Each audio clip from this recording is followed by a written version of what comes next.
तो चलिए आप सभी का स्वागत है आज के इस लेक्चर में। और आज है केमिस्ट्री का लेक्चर नंबर 2। चैप्टर का नाम है थर्मोडायनामिक्स।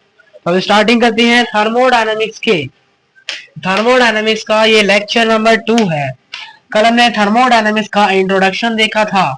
हमने कल एक्सटेंसिव इंटेंसिव प्रॉपर्टी के बारे में जाना था। और थर्मोडायनेमिक्स में हम पढ़ेंगे क्या, हमने सिस्टम क्या होता है, सराउंडिंग क्या होता है, स्टेट सराउंडिंग सिस्टम, और इन सब के बारे में कल हमने जाना था। तो आज हम यहाँ जानेंगे स्टेट फंक्शन और पाथ फंक्शन के बारे में। Just we discuss about what is the state function and what is the path function. सबसे पहले हम स्टेट ऑफ द सिस्टम को समझने का ट्राई करते हैं कि स्टेट ऑफ द सिस्टम है क्या। समझते हैं क्वेश्चन बुक क्या कहती है। It means the condition in which the system is present. State of the system का मतलब क्या है कि जिस स्टेट में आपका सिस्टम दिख रहा है उसको स्टेट ऑफ द सिस्टम बोलते हैं। For an ideal gas state of the system is defined by specific volume, pressure, temperature. Ideal solution में अगर आपको सिस्टम का स्टेट चेक करना है तो आपको वॉल्यूम चेक करना होगा, आपको टेम्परेचर चेक करना होगा, आपको हीट चेक करना पड़ेगा। तो स्टेट ऑफ द फंक्शन क्या है कि at a particular temperature, at a particular volume, at a particular heat, उसको क्या स्टेट है, क्या दिख रहा है आपको, उसकी स्टेट क्या है, उसी को ही हम बोलते हैं state of the system. We need to specify more properties depending upon the complexity of the system.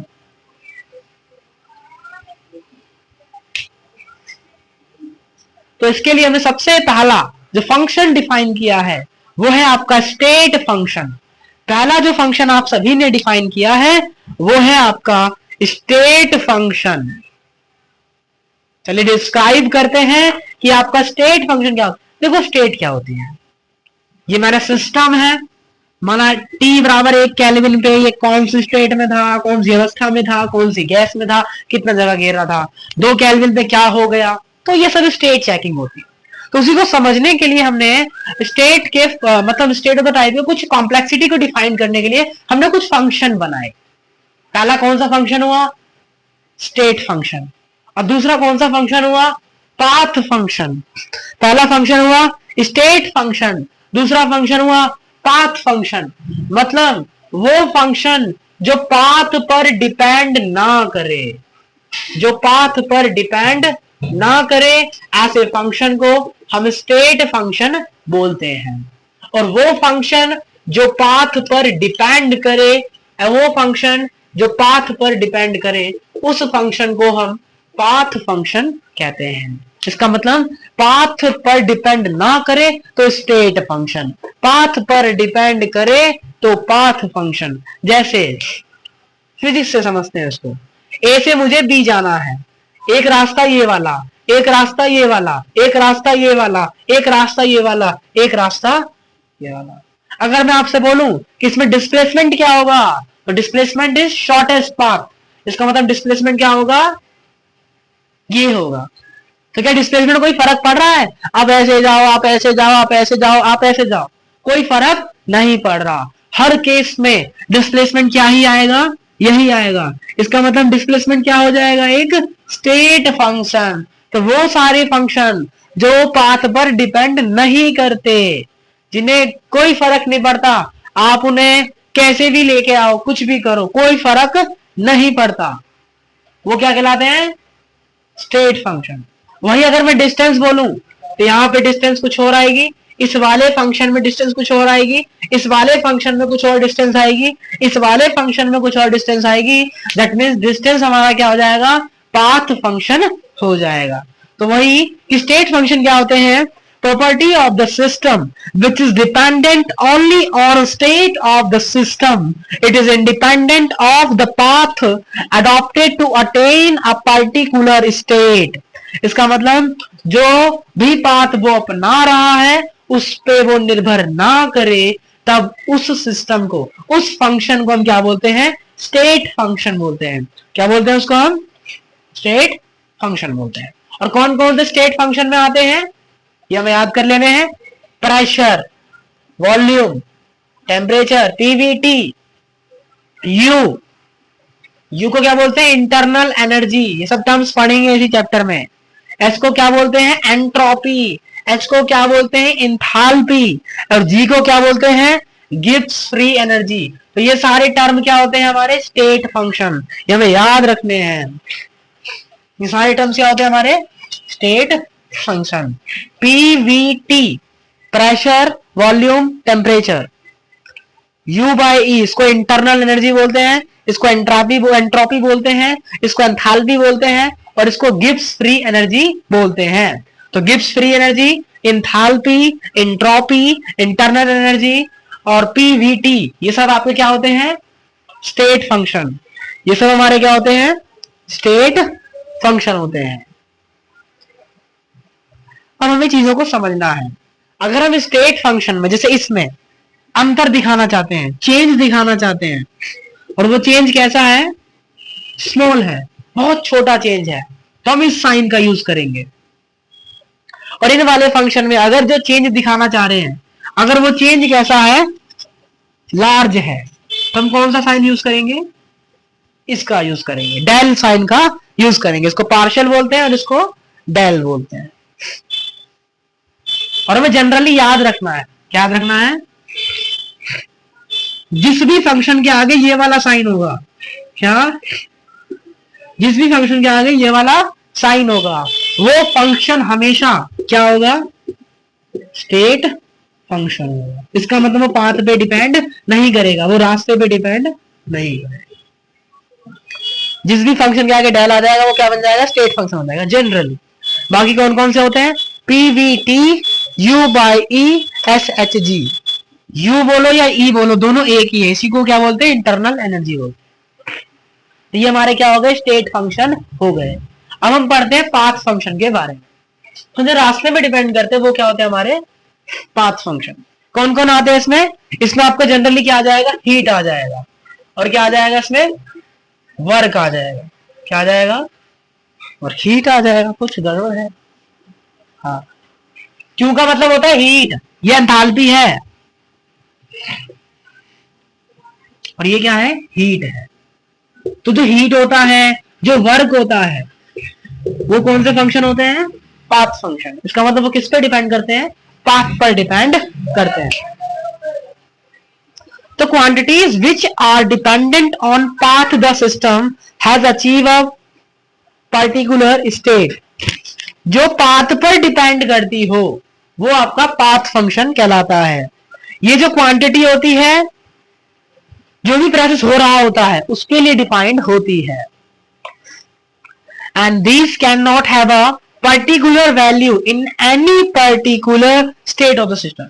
किसी भी स्टेट में इनकी कोई भी पर्टिकुलर वैल्यू नहीं होती, इनकी कोई पर्टिकुलर वैल्यू नहीं होती है। आपको समझ आया कौन स्टेट फंक्शन है, कौन पाथ फंक्शन है? वर्क, हीट, ये सब कौन से फंक्शन है? Path function. और साथ में हीट कैपेसिटी भी क्या है? हमारा पाथ फंक्शन है। क्या ये? Heat capacity.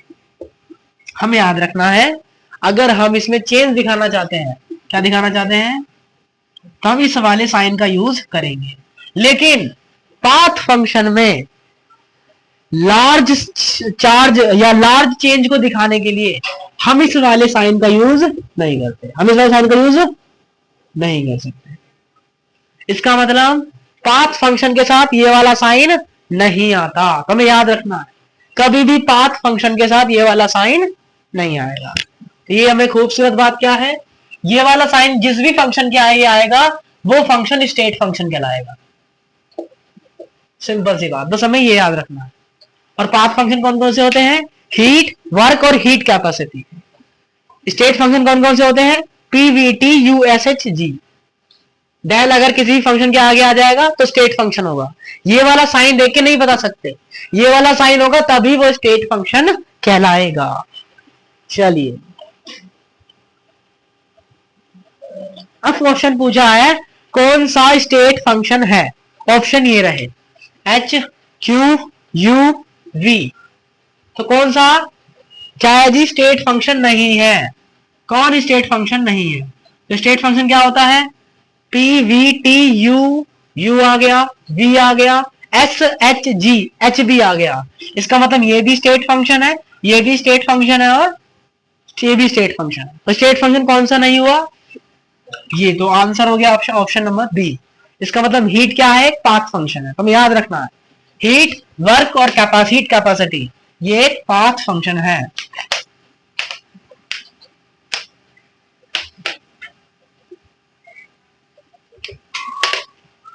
चलिए अगला क्वेश्चन करते हैं मोटा भाई। ऐसे छोटे छोटे क्वेश्चन आप पूछ जाते हैं, कौन स्टेट फंक्शन है, कौन स्टेट फंक्शन नहीं है। अब हम थर्मोडायनेमिक्स के प्रोसेस के बारे में थोड़ा सा पढ़ते हैं। थर्मोडायनेमिक प्रोसेस क्या होते हैं। थर्मोडायनेमिक्स प्रोसेस में किस किसके बारे में पढ़ेंगे, आइसोथर्मल क्या होता है, एडियाबेटिक क्या होता है, आइसोबारिक क्या होता है, आइसोचोरिक क्या होता है, साइक्लिक प्रोसेस क्या होता है, इन सब के बारे में यहां पर हम पढ़ने वाले हैं। सबसे पहले हम पढ़ते हैं आइसोथर्मल प्रोसेस के बारे में।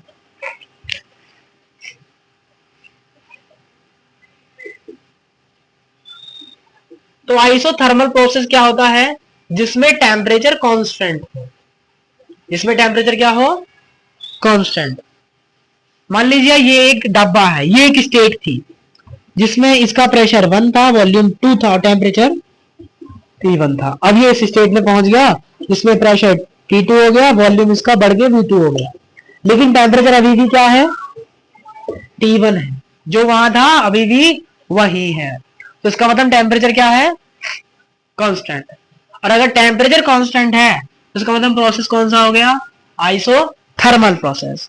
प्रोसेस कौन सा हो जाएगा हमारा, आइसोथर्मल। तो हमें याद रखना है जिस भी केस में टेम्परेचर कांस्टेंट होता है वो प्रोसेस होता है आइसोथर्मल प्रोसेस। दूसरा प्रोसेस है एडियाबेटिक प्रोसेस। एडियाबेटिक प्रोसेस में हीट का ट्रांसफर नहीं होता, हीट का ट्रांसफर नहीं होता। इसका मतलब जो क्यू है वो क्या आएगा, जीरो आएगा, डेल्टा क्यू क्या आएगा, जीरो आएगा। तो अपने को याद रखना है जिस भी प्रोसेस में हीट का एक्सचेंज नहीं होगा, जिस भी प्रोसेस में हीट का एक्सचेंज नहीं होगा उस प्रोसेस को हम क्या बोलते हैं, एडियाबेटिक प्रोसेस। उस प्रोसेस को हम बोलते हैं एडियाबेटिक प्रोसेस। आइसोथर्मल प्रोसेस किसे बोलते हैं, जिसमें टेम्परेचर कांस्टेंट होता है, और एडियाबेटिक प्रोसेस किसे बोलते हैं, जिसमें आपका हीट एक्सचेंज जीरो होता है, मतलब कोई भी हीट का चेंज नहीं होता। अगला प्रोसेस है आपका आइसोबारिक प्रोसेस। आइसोबारिक का मतलब होता है प्रेशर सेम होना। इसका मतलब ये वाली स्टेट से ये वाली स्टेट में चला गया, लेकिन दोनों में क्या कांस्टेंट है, प्रेशर कांस्टेंट है। तो इसका मतलब ये कौन सा प्रोसेस हो गया, आइसोबारिक प्रोसेस हो गया। और जब भी आइसोबारिक प्रोसेस होगा, volume is proportional to temperature, तो हमें ये वाली कंडीशन याद रखनी है, क्या, V1 अपॉन V2 बराबर T1 अपॉन T2। ये कब लगाएंगे, जब आइसोबारिक प्रोसेस होगा। क्यों लगा रहे हैं, क्योंकि PV बराबर क्या होता है, NRT होता है।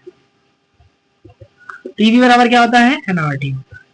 इस वाली स्टेट के लगाएंगे तो PV1 बराबर NRT1, इसके लिए लगाएंगे तो PV2 बराबर NRT2। मोल्स की संख्या सेम है, ये सेम है, ये सेम है, तो V1 अपॉन V2 बराबर क्या आ गया, T1 अपॉन T2। तो ये याद रखना है, जब भी आइसोबारिक प्रोसेस होगा V1 अपॉन V2 बराबर होगा T1 अपॉन T2।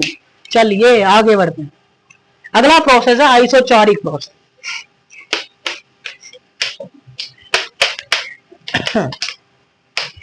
अगला प्रोसेस है आइसोचोरिक प्रोसेस। आइसोचोरिक का मतलब होता है वॉल्यूम कांस्टेंट। जिसमें वॉल्यूम कांस्टेंट होगा वो कौन सा प्रोसेस होगा, आइसोचोरिक प्रोसेस। मतलब डेल्टा V बराबर जीरो। तो अब केस में क्या हो जाएगा, प्रेशर इज प्रोपोर्शनल टेम्परेचर। इसका मतलब T1 अपॉन T2 बराबर क्या हो जाएगा, T1 अपॉन T2। तो हमें ये याद रखना है, जब भी आइसोचोरिक प्रोसेस होगा हमें ये कंडीशन देखने को मिलेगी।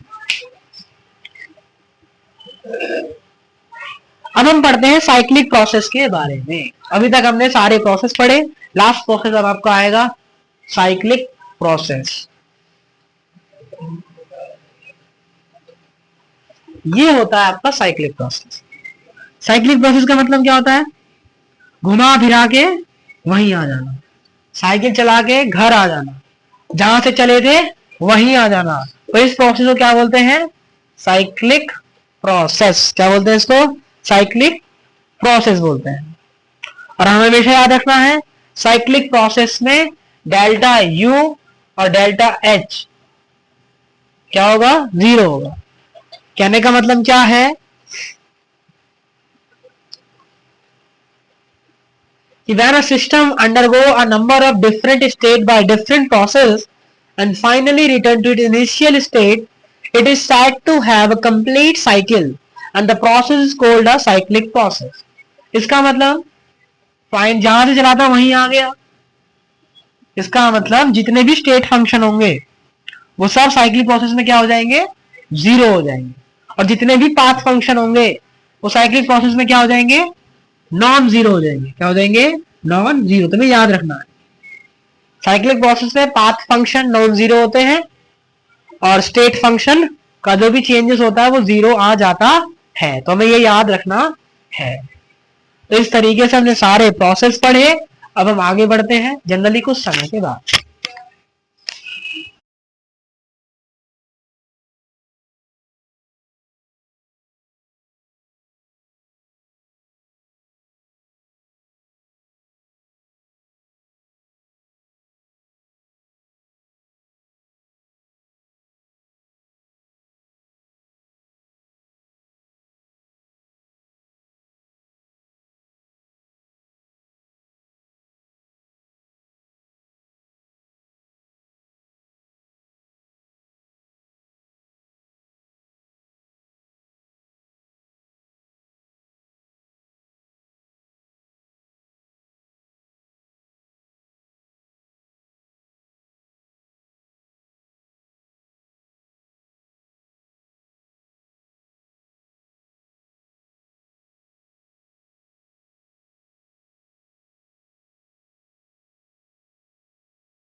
चलिए तो अब हम पढ़ते हैं अपने थर्मोडायनामिक्स के वेरिएबल्स के बारे में। मतलब हम पढ़ने जा रहे हैं इंटरनल एनर्जी के बारे में। इंटरनल एनर्जी होती क्या है? जो भी डेफिनेशन होता है, जो भी कहानी होती है वो नोट्स में लिखी हुई है, वहां पे जाके हम पढ़ सकते हैं। क्या लिखा हुआ है? It is energy associated by the system by virtue of its molecular constitution and the motion of its molecules. The contribution of energy due to molecular constitution is known as internal potential energy and the contribution of energy due to motion of molecules is called internal kinetic energy.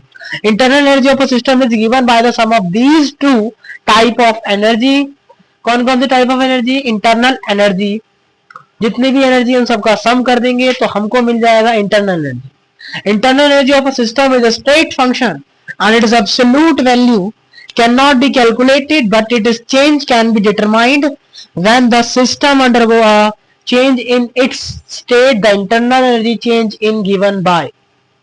कहने का मतलब क्या है? सारी कहानी बता दी कि internal energy क्या होती है। किसी भी सिस्टम की एनर्जी क्या होती है? उसके अंदर जितनी भी एनर्जी आ रही है उन सभी एनर्जी को जोड़ देंगे तो हमें क्या मिल जाएगी? इंटरनल एनर्जी मिल जाएगी। काम खत्म। कौन कौन सी कितनी भी एनर्जी हो सकती है? Kinetic energy, rotational energy, mechanical energy, thermal energy, जितनी भी एनर्जी हो उन सब एनर्जी का सम कर देंगे तो हमको क्या मिल जाएगा? इंटरनल एनर्जी मिल जाएगा। उसी को क्या बोलते हैं? इंटरनल एनर्जी बोलते हैं। याद रखना कभी भी हम इंटरनल एनर्जी की मतलब यू को कभी भी कैलकुलेट नहीं कर सकते। इसका मतलब इसकी एब्सोल्यूट वैल्यू, इसका रियल वैल्यू कभी भी कैलकुलेट नहीं किया जा सकता। लेकिन डेल्टा यू, क्या जी? डेल्टा यू चेंज हम कैलकुलेट कर सकते हैं। हमें याद रखना है change can be calculate but absolute internal energy can not be calculated. इसका मतलब डेल्टा यू को हम कैलकुलेट कर सकते हैं लेकिन यू को कैलकुलेट नहीं कर सकते। बस इतना ही याद रखना। और यू क्या होता है? सभी एनर्जी का सम। लेकिन एक चीज और याद रखेंगे, इन यू वाली एनर्जी में हम ग्रेविटेशनल पोटेंशियल एनर्जी को नहीं लेते। इस यू वाली एनर्जी में, इस इंटरनल एनर्जी में हम ग्रेविटेशनल पोटेंशियल एनर्जी नहीं लेते। क्या नहीं लेते इसमें हम? Gravitational potential energy. क्या होती है ये? mgh। तो इंटरनल एनर्जी के सम में हम क्या नहीं लेते? ग्रेविटेशनल पोटेंशियल एनर्जी नहीं लेते हैं। इसके सम में क्या नहीं लेते हम? ग्रेविटेशनल पोटेंशियल एनर्जी नहीं लेते हैं। तो मैंने क्या बताया, इंटरनल एनर्जी बराबर क्या होता है? सभी एनर्जी का सम। जैसे हो सकता है ये वाला मॉलिक्यूल है, इसका ये फंक्शन है, ये स्टेट है, ये वाला मॉलिक्यूल की स्टेट चेक करनी है, इसकी इंटरनल एनर्जी बतानी है। तो इसके अंदर बहुत सारी एनर्जी हो सकती है। हो सकता है काइनेटिक एनर्जी हो सकता है थर्मल एनर्जी हो सकता है न्यूक्लियर एनर्जी हो सकता है रोटेशनल एनर्जी हो। तो बहुत सारी क्या हो सकती है? एनर्जी हो सकती है। उन सभी एनर्जी का जब मैं सम कर दूंगा तो मुझे क्या मिल जाएगा? इंटरनल एनर्जी मिल जाएगी। काइनेटिक एनर्जी, पोटेंशियल एनर्जी कुछ भी हो सकता है, लेकिन याद रखेंगे इसमें ग्रेविटेशनल पोटेंशियल एनर्जी को काउंट नहीं करते हैं। कभी भी हम डायरेक्ट यू कैलकुलेट नहीं कर सकते। हम हमेशा क्या कैलकुलेट करते हैं? डेल्टा यू, मतलब डिफरेंस कैलकुलेट करते हैं। तो बस हमको ये समझना है। डिफरेंस का मतलब क्या हो गया? काइनेटिक एनर्जी बाद वाली माइनस काइनेटिक एनर्जी अब वाली, ये होता है डिफरेंस। ठीक है, चलिए अब हम आगे बढ़ते हैं। अब हम इंटरनल एनर्जी पढ़ रहे हैं आइडल गैस के लिए। किसके लिए पढ़ रहे हैं? आइडल गैस के लिए। आइडल गैस क्या होती है? जिसमें जो भी इंटरेक्शन होता है जीरो होता है। मॉलिक्यूलर इंटरेक्शन क्या होता है? जीरो। रैंडमनेस क्या होती है? मॉलिक्यूल उधर भाग नहीं रहे होते, वो किसी से इंटरेक्ट नहीं कर रहे होते हैं। उसको क्या बोलते हैं? आइडल गैस बोलते हैं। क्या बोलते हैं उसको? आइडल गैस, आदर्श गैस। तो हमें क्या निकालनी है? यू कैलकुलेट करना है। किसका? आइडल गैस का। तो क्या कैलकुलेट करेंगे? Delta U. तो आइडल गैस में क्या क्या हो सकता है? Kinetic energy, potential energy, mechanical energy, thermal energy, वो सब एनर्जी लिखेंगे।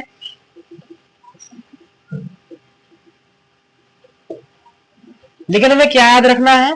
आइडल गैस के केस में potential energy, mechanical energy, nuclear energy, जितनी भी एनर्जी होती है वो सब क्या होती है? जीरो होती है। सिर्फ क्या होती है इसमें? Kinetic energy. क्या होती है सिर्फ इसमें? तो डेल्टा यू बराबर क्या हो जाएगा? Kinetic energy 2 minus kinetic energy 1। और आइडल गैस के लिए काइनेटिक एनर्जी क्या आती है? 3/2 nRT। क्या आती है?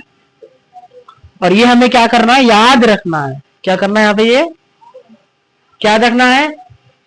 Change in internal energy for an ideal gas is equal to 3/2 nRT। क्या आता है? 3/2 nRT। एन क्या है? मोल्स की संख्या, पढ़ा दिया है मोल्स क्या होते हैं। आर क्या है? गैस कांस्टेंट, जिसका वैल्यू भी लिखवा रखा। टी क्या है? टेम्परेचर, किसमें? केल्विन में। Delta U for an ideal gas is equal to 3/2 nRT।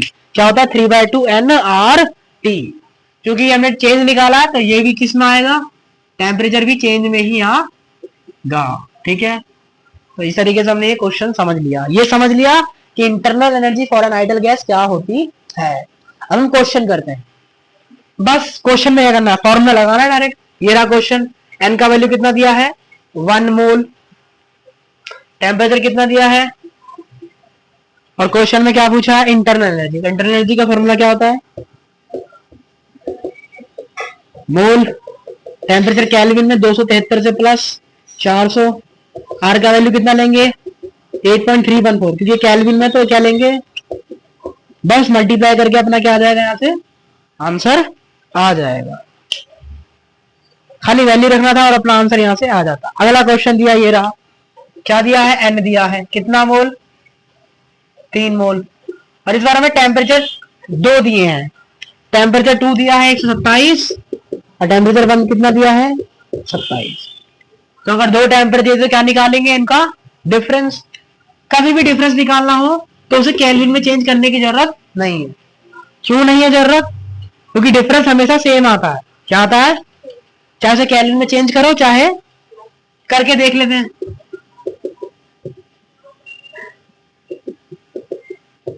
कितना आ रहा है दोनों का डिफरेंस? और इन दोनों का डिफरेंस भी कितना आ रहा है? इसका मतलब डेल्टा टी क्या आ जाएगा? 100 डिग्री सेल्सियस। कैलकुलेट करने की भी जरूरत नहीं है, डायरेक्ट डिफरेंस निकाल लो, कोई दिक्कत नहीं। लेकिन अगर अकेला होगा तो केल्विन में कन्वर्ट करना पड़ेगा। तो यू बराबर क्या हो जाएगा?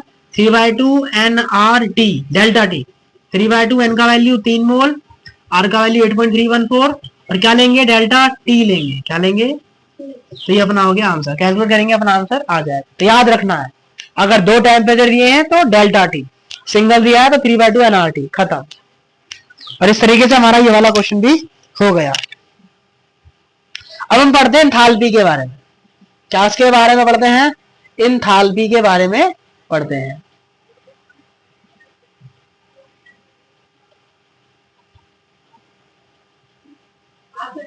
अरे अरे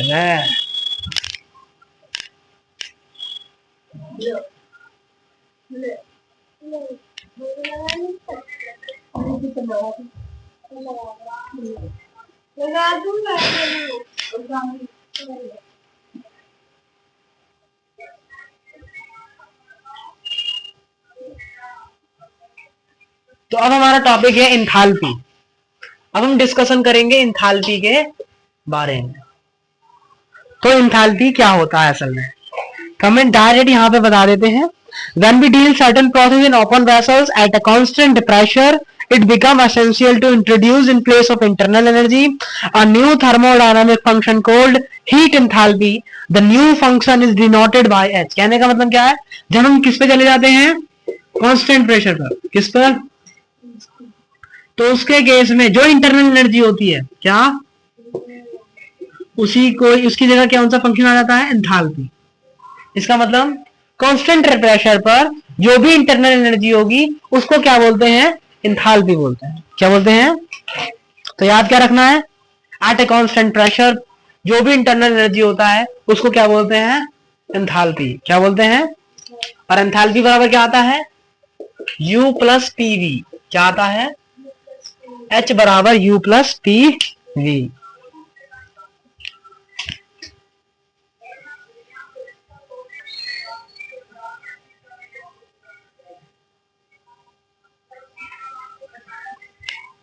तो कांस्टेंट प्रेशर पर जो भी इंटरनल एनर्जी होता है उसको हम एंथैल्पी बोलते हैं, और H बराबर क्या आता है, U प्लस PV। अब इसके केस बनाते हैं और चीजों को समझने का प्रयास करते हैं। पहला case, at constant pressure, at constant pressure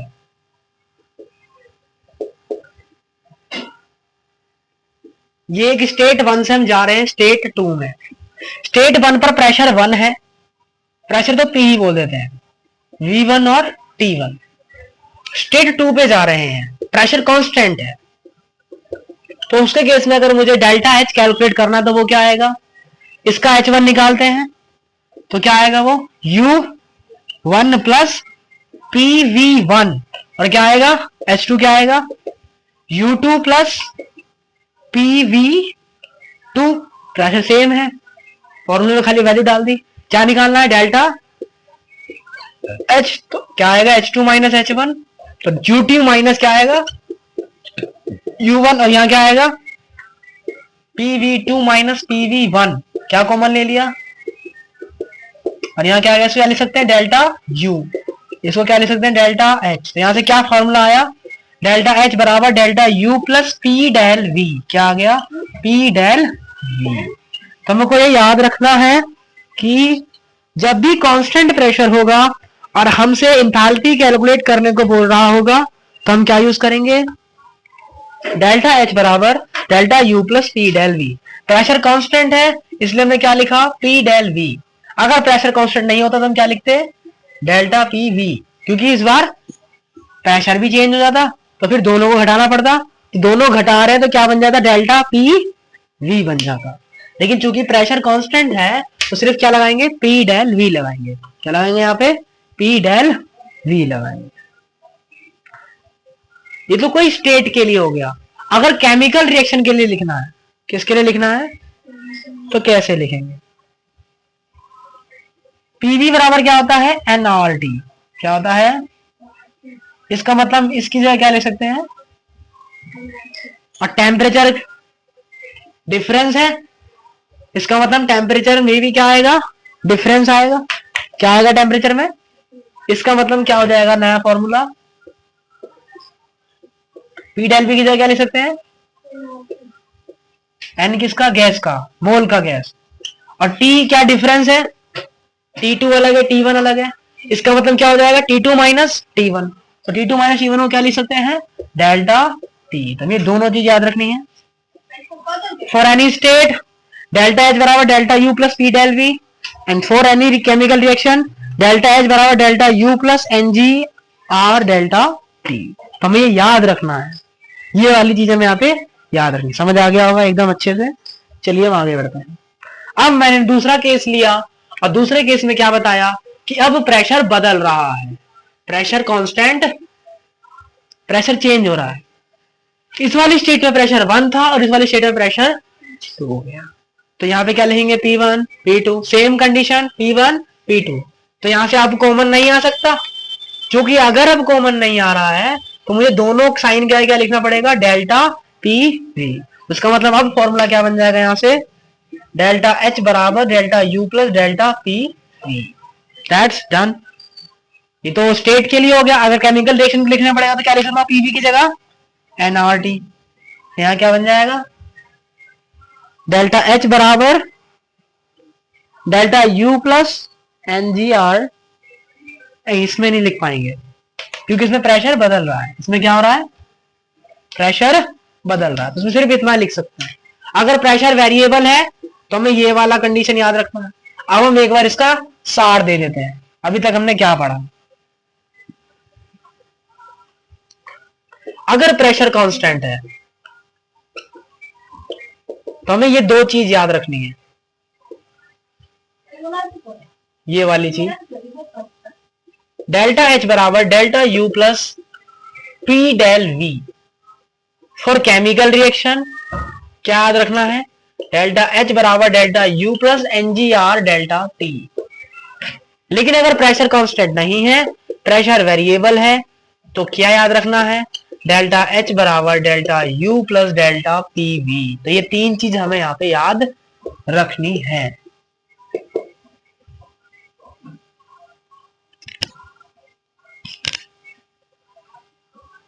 तो अब है कुछ जेईई मेन से क्वेश्चन जो हमें यहाँ पे करने हैं।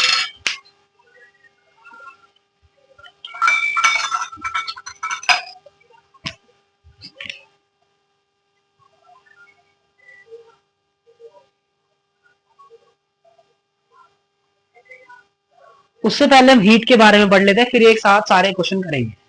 हीट के बारे में पढ़ते हैं, जिसको हम क्यू से भी शो करते हैं। Heat may be defined as the quantity of energy which flow between a system and its surrounding on account of temperature difference. Heat always flow from high temperature to low temperature according to UPAC system.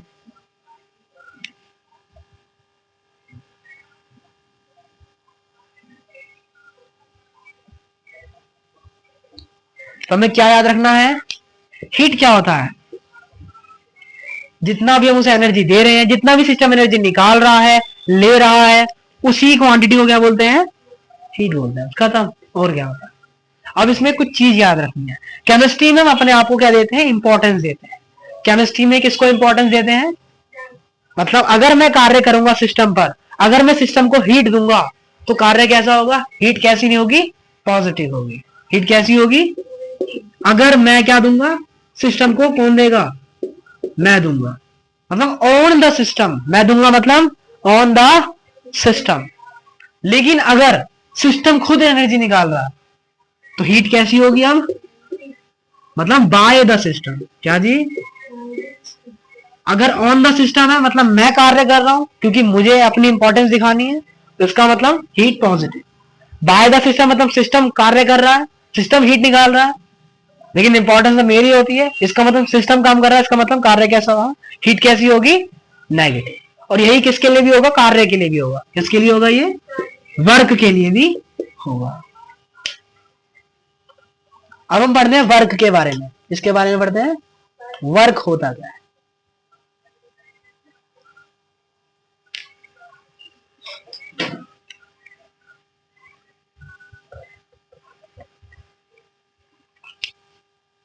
तो ये सब जो भी लिखा हुआ है, work का मतलब क्या है, कितना कार्य कर रहे हैं, कितना हीट दे रहे हैं, कितना निकाल रहा है, कितना कार्य कर रहा है, सो ये बोलते हैं हम वर्क बोलते हैं।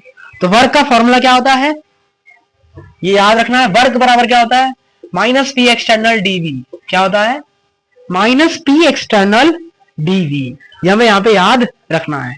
पी एक्सटर्नल का मतलब क्या है, बाहर वाला प्रेशर, और ये डीवी क्या है, वॉल्यूम में चेंज, और बाहर नेगेटिव साइन। तो ये क्या करना है, हमें याद रखना है। वर्क बराबर क्या होता है, माइनस पी एक्सटर्नल डीवी। अब यहां से हम दो चीज बनाएंगे, हो सकता है प्रेशर कांस्टेंट हो सकता है प्रेशर कांस्टेंट। ये टोटल वर्क नहीं है, ये छोटा सा वर्क है। क्या ये हमेशा याद रखना है, कभी भी छोटा वर्क दिया हो या छोटी चीज दी हो और उससे पूरा फंक्शन प्राप्त करना हो, मुझे पूरा वर्क चाहिए, तो हमेशा क्या करते हैं, उसका इंटीग्रेशन करते हैं। क्या करते हैं, छोटी चीज से बड़ी चीज बनाने के लिए क्या करते हैं, जैसे मुझे dx दिया है और मुझे क्या चाहिए, तो हमेशा क्या करेंगे, इंटीग्रेशन करेंगे। तो क्या करेंगे, इंटीग्रेशन। अब दो केस हो सकता है प्रेशर कांस्टेंट हो सकता है प्रेशर वेरिएबल हो। क्या लिखा मैंने, प्रेशर कांस्टेंट। क्या लिखा मैंने, प्रेशर वेरिएबल। तो अगर प्रेशर कांस्टेंट हुआ तो यहां क्या लिखेंगे, डी डी बराबर minus P external D V. Pressure क्या है, कांस्टेंट। जो चीज भी कांस्टेंट होती है, मुझे क्या चाहिए, वर्क चाहिए, तो क्या लगाना पड़ेगा, इंटीग्रेशन। याद रखना है हमें, अरे रे, इंटीग्रेशन में याद रखना है कि जो भी चीज कांस्टेंट होती है वो इंटीग्रेशन से बाहर आ जाती है। तो ये कांस्टेंट है, इसका मतलब इसे किससे बाहर लिख सकते हैं, इंटीग्रेशन से बाहर लिख सकते हैं। और ये क्या बन जाएगा, इंटीग्रेशन ऑफ डीवी, और यहाँ डब्ल्यू। अभी मैंने बताया था डीवी का इंटीग्रेशन क्या होता है, वी। इसका मतलब क्या आ गया, माइनस पी एक्सटर्नल वी आ जाएगा। क्या आ जाएगा, माइनस पी एक्सटर्नल। अब चूंकि स्टार्टिंग में कुछ वॉल्यूम होगा और एंडिंग में भी क्या होगा, कुछ वॉल्यूम होगा, तो यहाँ पे क्या चढ़ जाएगी, लिमिट चढ़ जाएगी। कल पढ़ा था फिजिक्स में।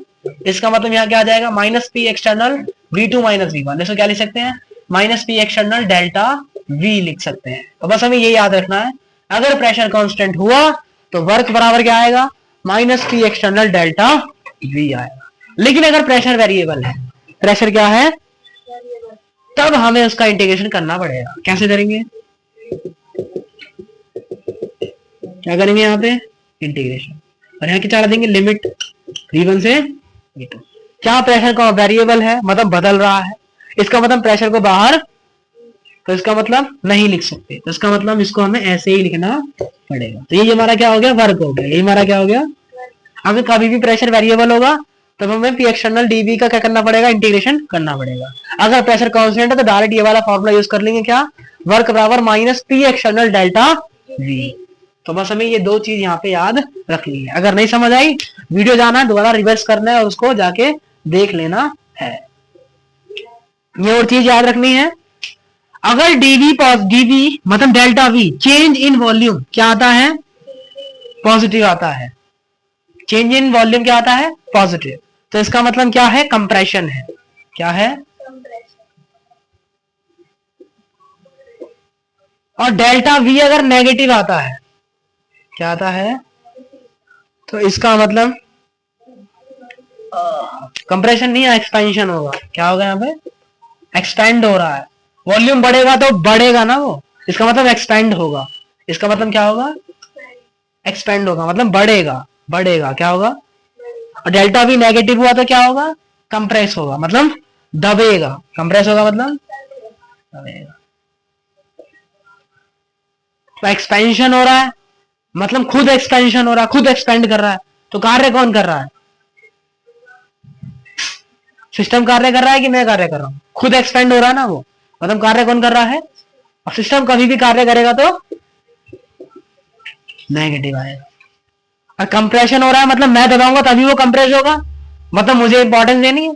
अगर मैं कार्य कर रहा हूं तो इसका मतलब, तो बस हमें यही याद रखना, एक्सपेंशन होगा तो नेगेटिव, कंप्रेशन होगा तो पॉजिटिव। और याद भी क्या करना, अपना दिमाग लगाएंगे, हम वहां से भी बता सकते हैं। तो दैट इज सिंपल।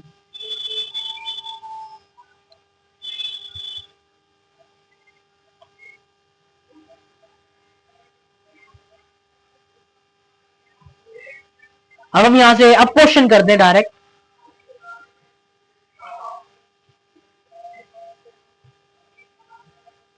एक चीज और पढ़ते हैं यहां से,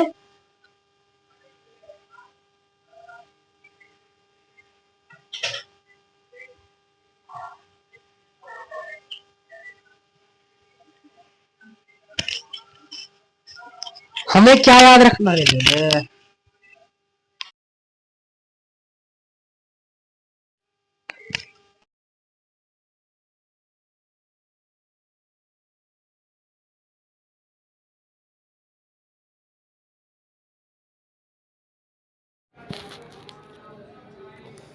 तो हमने अभी तक ये सब जाना कि dw बराबर माइनस पी एक्सटर्नल dv होता है। अगर प्रेशर कांस्टेंट हुआ तो w बराबर माइनस पी एक्सटर्नल lv होगा। अगर प्रेशर वेरिएबल हुआ तो क्या होगा? Integration of P external dv होगा। अगर एक्सपेंशन हो रहा है तो वर्क डन क्या होगा? नेगेटिव। कंप्रेशन हो रहा है तो वर्क डन क्या होगा? पॉजिटिव। क्योंकि मुझे इंपॉर्टेंस देनी है। कम एक्सपेंशन होने का मतलब सिस्टम खुद काम कर रहा है। सिस्टम खुद काम करेगा तो नेगेटिव। कंप्रेशन मतलब मैं दबा रहा हूँ, मतलब मैं काम कर रहा हूँ, इसका मतलब वर्क डन क्या होगा? पॉजिटिव। अब हम आगे बढ़ते हैं। एक चीज और जाननी है हमें यहाँ पे, क्या?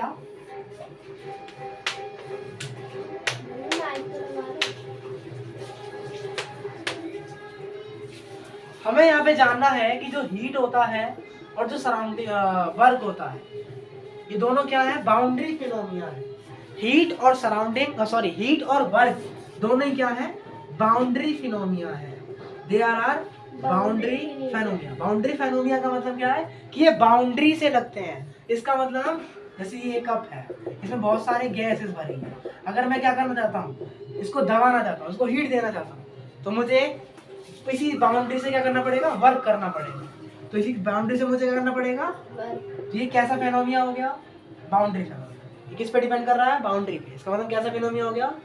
और वर्क किससे कर रहा हूँ मैं? इसी बाउंड्री से। तो वर्क भी क्या हो गया? Boundary phenomena. तो याद रखना है, क्या याद रखना है? हीट और वर्क। क्या? हीट और वर्क, ये दोनों क्या होते हैं? बाउंड्री फेनोमिना होते हैं। इसका मतलब ये हमेशा कहाँ से लगते हैं? बाउंड्री से ही लगते हैं। हीट का ट्रांसफर कहाँ से होता है? बाउंड्री से। और वर्क कहाँ से लगता है? बाउंड्री से। इसी की बाउंड्री से लगता है, ऊपर सरफेस से ही लगता है, बाउंड्री से लगता है। इसका मतलब दोनों क्या हो गए? Boundary phenomena. बाउंड्री क्या हो गई है? Boundary phenomena. आइए एक और क्वेश्चन करते हैं। ये हमारा एक क्वेश्चन जेईई में 2019 का है और कह रहा है एक्सपेंड होता है 1 लीटर से 10 लीटर के बीच और कांस्टेंट प्रेशर है। प्रेशर क्या है? कांस्टेंट। कितना? 1 atm। कभी भी प्रेशर कांस्टेंट होता है और वर्क बोलता है तो हम क्या फॉर्मूला यूज करते हैं? Minus P external delta we. याद कर रखा है। और वर्क की यूनिट क्या होती है? जूल। याद रखना है। कभी भी आंसर किस में आएगा? अगर आंसर किस में आता है? एटीएम लीटर में, और उसे किस में चेंज करना है? जूल में। तो किससे मल्टीप्लाई करते हैं? 101.3 से मल्टीप्लाई करते हैं 101.3। चलिए लिखते हैं। पी एक्सटर्नल कितना? 1 एटीएम। और डेल्टा यू कितना आएगा? 10 में से 1 गया, मतलब आंसर कितना आ रहा है? 9। माइनस का तो लिखो मत लिखो से मतलब नहीं। लेकिन ये किस में आ रहा है? प्रेशर का यूनिट क्या है? और इसका यूनिट क्या है? ATM litre. लेकिन हमें आंसर चाहिए जूल में, तो किससे मल्टीप्लाई करेंगे? 101.3। इसका आंसर आ गया 9 into 1.01 101.3 joule. This is our answer. एक और क्वेश्चन है, find out the work done on the system by external pressure. P का हमें कुछ वैल्यू दिया है, लेकिन इस बार पी वेरिएबल है। इसका मतलब पी का हमें इंटीग्रेशन करना पड़ेगा। तो पी का वैल्यू दिया है ये, और वॉल्यूम हमें दिया है 2 मीटर क्यूब से 1 मीटर क्यूब। हमें याद रखना है ये।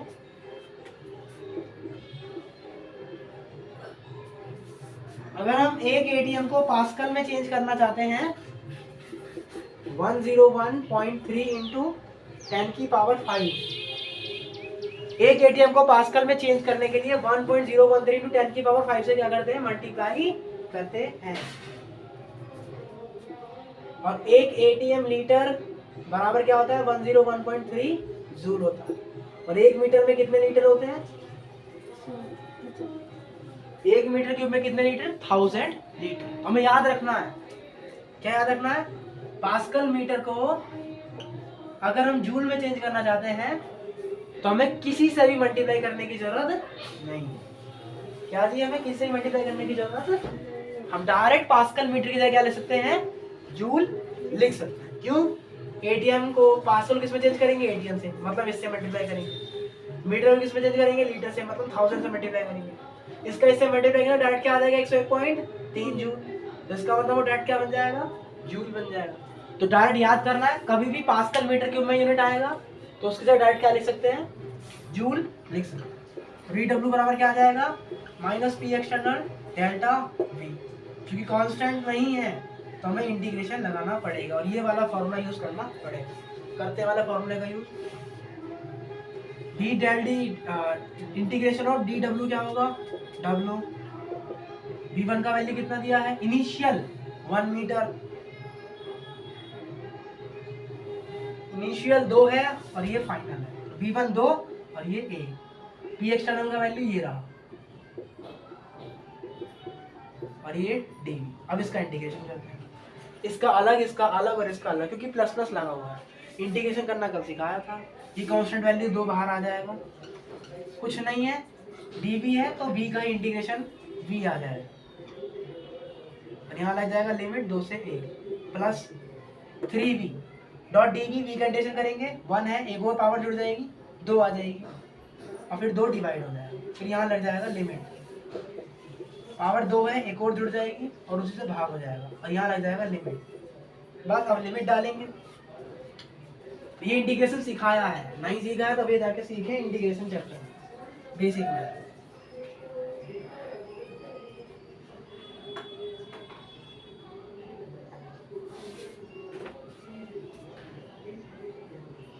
कुछ नहीं करा, इंटीग्रेशन इसका कैसे होगा, integration of 2 dot D V, ये कांस्टेंट वैल्यू बाहर ले लिया, इंटीग्रेशन ऑफ डी वी, तो इसी का इंटीग्रेशन, तो यही वाली वैल्यू को उठा के बाहर लिख देंगे, खत्म। अगर इसका इंटीग्रेशन करना 3v का तो क्या करेंगे, कांस्टेंट वैल्यू सबसे पहले बाहर आ जाएगी, ये v है तो अब v की पावर जो भी है उसमें एक और प्लस करेंगे, 2 आ गया, अब उसी को भाग दे देंगे, तो बस ये होता है इंटीग्रेशन। तो इतना ही हम सबको बार बार करना है। तो वो वाला इंटीग्रेशन मैंने सब में डाल दिया। अब चूंकि लिमिट दी है तो ऐसे करके लिख लेंगे, डंडा डाल के ऐसे लिख लेंगे। अब कांस्टेंट को बाहर रखेंगे, अब v की जगह एक बार 1 रखेंगे, एक बार 2 रखेंगे और बीच में माइनस लगाएंगे।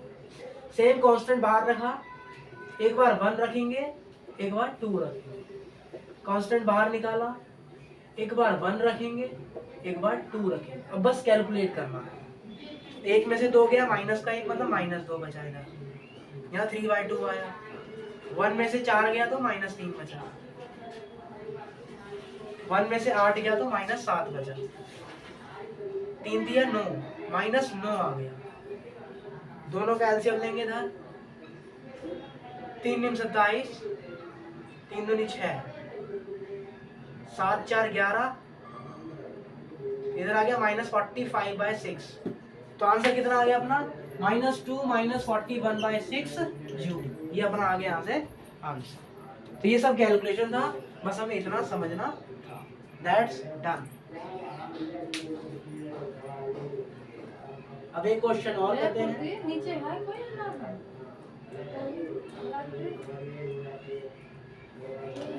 कौन सा